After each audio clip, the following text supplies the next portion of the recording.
আজকে তোমাদেরকে দেখাতে নিয়ে এসেছি খুবই জাগ্রত মায়ের মন্দিরে। এই মায়ের নাম হলো বাটুল বুড়ি। এই যে এই বেলগাছটা তোমরা দেখতে পাচ্ছ, সিরিয়াসলি এই বেলগাছে নাকি কোনো কাঁটা নেই। সত্যি এই গাছে কোনো একটাও কাঁটা নেই। কেন নেই তোমরা একটু দেখে নাও। ওই ভক্ত ওই মায়ের বেলফুল পাড়তে যেয়ে কাঁটা ফুটে গেছিল। আচ্ছা, বলছে এতদিন বেলফুল পাড়ছি, কাঁটা ফুটে নিয়ে আজকে ফুটে দিলি, তোকেও ফুটাবো বলে একটা বেল ডালা ভেঙে নিয়ে মায়ের মাথায় নাকি চাপিয়ে দিয়েছিল। সেই দিকেই মা ওই গাছে আর কাঁটা রাখেন।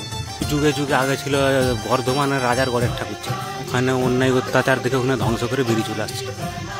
মায়ের নিজস্ব জাহাজ আছে, আমাদের শোনা কথা দাদু ঠাকুমাদের মুখে। সেই জাহাজ এই অর্জুন গাছে বাঁধা থাকে।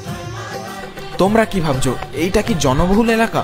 আরে না, এইটা অ্যাকচুয়ালি অনেক আগে নাকি সমুদ্র ছিল, আর মায়ের নাকি নিজস্ব জাহাজ। আমরা যার উপরে দাঁড়িয়ে আছি না, অনেক মাটির নিচে এখনো নাকি জাহাজটা রয়েছে। আর জায়গাটা হলো পশ্চিম মেদিনীপুর ঘাটাল থানা চৌকাতে। এই মা খুবই জাগ্রত মা। আর হ্যাঁ, এইখানে না অনেকেই পুজো দিতে নিয়ে আসে। কেউ নতুন বাইক কিনলে, কেউ কিছু কিনলে এইখানে পুজো দিতে নিয়ে আসে। খুবই জাগ্রত মায়ের মন্দির। মায়ের হচ্ছে দুটি বাহন ছিল বাঘ। আগে যে পুরোহিত ছিল তার দিকে যে পুরোহিত মাকে প্রথমে পেয়েছিল, সে বাঘের পিঠে চেপে পুজো করতে আসতো। এরকম মায়ের মহিমা ছিল তখন। আর হ্যাঁ, এই গাছটা যে যার নাম লিখেছে তার সাথেই বিয়ে হয়েছে।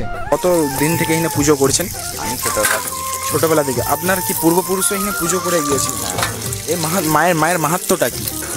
এখানে বড় বড় রোগ ভালো হচ্ছে, যে মেয়েদের ছেলে হয়নি এখানে রসুপত্রকে ছেলেছিলাম।